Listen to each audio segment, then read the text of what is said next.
Hey everybody, it's Davida with WTI, and I have a big confession to make. I have been using a big bowl with hot water and a towel for quite some time now to steam my face and unclog my pores.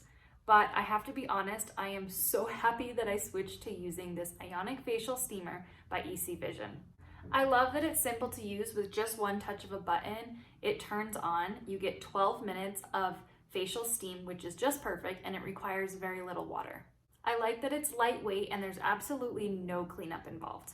I'm also really happy that it does come with 5 tools of different shapes and sizes, which is perfect for being able to remove any of your blackheads or any other blemishes that you have. I find that this machine does provide just the perfect amount of steam to cover your face in multiple parts. So I'm really happy that I made the switch to using this ionic facial steamer, which provides more moisture, more penetration to my skin. I could not be happier with the results. And that's my point of view.